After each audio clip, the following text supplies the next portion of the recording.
Hello everybody, welcome back to another video. Today, it's going to be placing this carburetor on this Mantis mini cultivator. This kit was sent to me by Hipa a few months ago actually, and I never got around to doing it because I lost electricity in my shed. I had to work to get that all fixed up, and I finally got electricity back, and now I can do all of this. So, today's video, I'm going to go over this little kit, place this carburetor, and get you set on your way. This kit I got comes with 2 primer bulbs, all the fuel lines, a couple of gaskets, carburetor, spark plug, and 2 air filters. Now, I don't know what all I'm going to be doing, but mainly the carburetor because that's my only issue. Usually, when I replace a carburetor, I either don't have time to get this taken off and all done up, like clean and everything, but I cleaned this one quite a few months ago now. This thing has sat outside since then, so it's a little faded. This is my personal machine, so if it was somebody else's, I wouldn't have done that. I just need to get this carburetor off and get a different one swapped onto it because this one, the primer bulb, pump, diaphragms, like not the diaphragm, but like the pump rubber piece inside there is messed up, and it doesn't want to pump properly. I think it's not coming off. I don't remember how to get this thing off.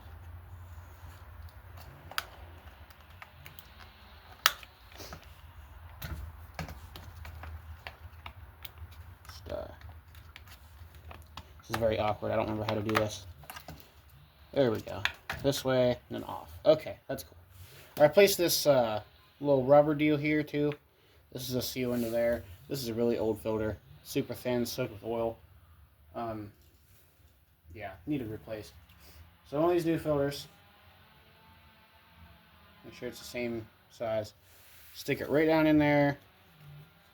Same as the original. No problem. It'll just slide right on there when I'm done. So, first thing you need to do here, get these 2 screws off. You'll pull the fuel lines off, and then all you have to do for the throttle, pull this way, push that out, and it's disconnected.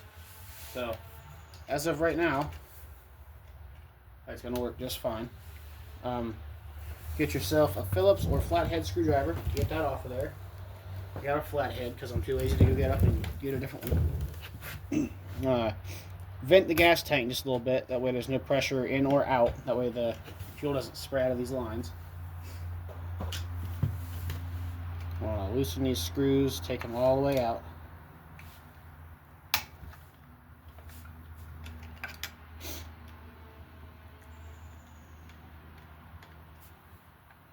There aren't many threads going into the little block adapter, so don't worry about that. So these screws are not very long. Okay. Now, of course, these gaskets are all sticking together. This comes off separate from this, so just give it a good pry and move it around. There you go. Pull the screws out and everything. Like that. I'll keep these gaskets and reuse them because there's nothing wrong with them as long as they don't rip. Okay, that one did not rip. Well, you're good. Oh, this side ripped. That's nice. So I'll have to use another new gasket on this side of it.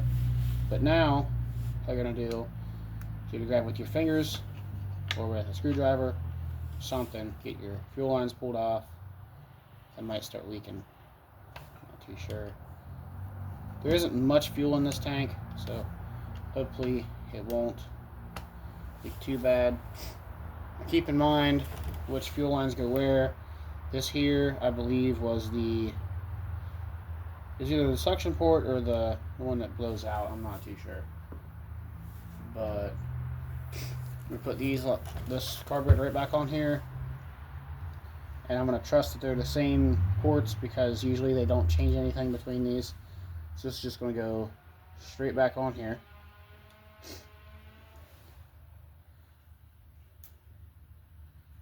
Go straight back on here. And then just turn it around. There's a little hole here that's milled into this little piece that goes that way. Get your cable started and then it's in that way. Okay. So now this is sitting here. All we have to do is get our gaskets. This one goes on the outside and the other odd shaped one goes on the inside. I think the ones that they give you, yeah, it doesn't matter. These here, there's a pulse line hole that goes there. I do believe you need that.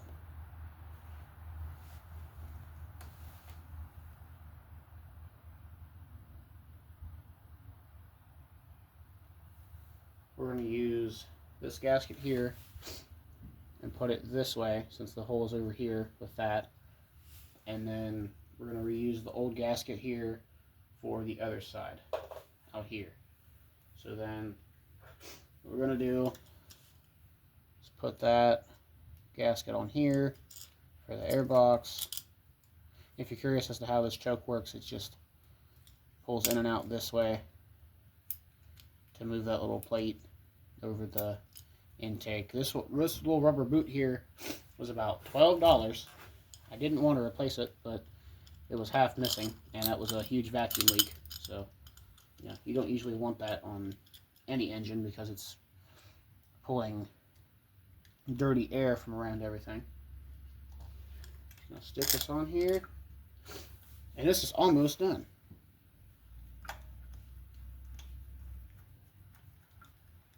Tighten your two screws back up.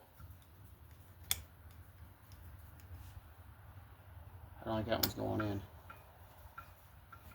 Get one started, then your other one will want to go in eventually. Sometimes you just gotta push.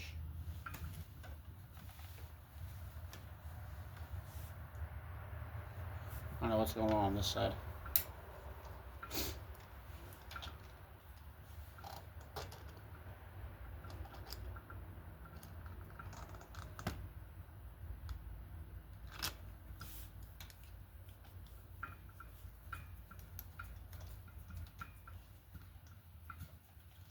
No, that's not tightening up.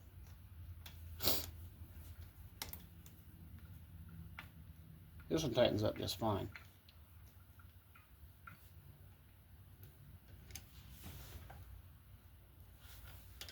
This one won't just pull out the whole time? No, it's stuck in there. There we go. There we go. It has to grab the threads. There's little nuts inside of this. These threads have to grab, and sometimes they're just really difficult to get it to grab. So yeah, that's on. I also do apologize for the sniffling. I have been a bit under the weather recently. Let me get this stuck back on here like this. Oh, just kidding, like this.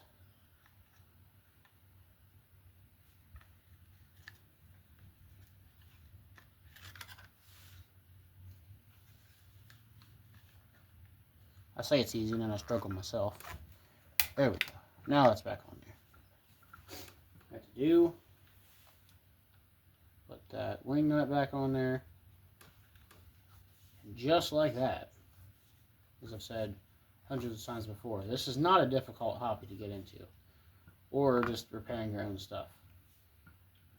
All you gotta do, put your mind to it, and you'll get it done. Just like that, completely done. Now, make sure the fuel's shaking up a little bit in there.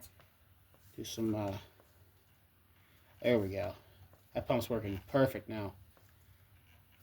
Sweet. Make sure this is hooked back up. Make sure that snaps on there. And this is good. Now, I'll have to adjust this. I don't usually do that on camera because it's different for everybody. There's 100 different YouTube videos out there, maybe even 1,000, I don't know, about adjusting these carburetors. They're stupid simple to do. And, yeah. Watch a couple of those videos. I don't want to do it myself. Now, I do apologize for that. Usually, I go a little rich just to make sure, you know, the engine stays cool and everything. Everybody does it a little different. You know, get different opinions. educated, do what you want to do. Just make sure it does not run lean and hot, because if it does, it won't get enough oil and fuel. It'll run hot. It'll burn up your engine. So either do that or replace this carburetor and then take it to somebody and have it done, because there's no shame in not wanting to blow up your equipment, because these are expensive. I will see you guys in another video. I might install some more of these parts here soon. And yeah, I will see you guys next time.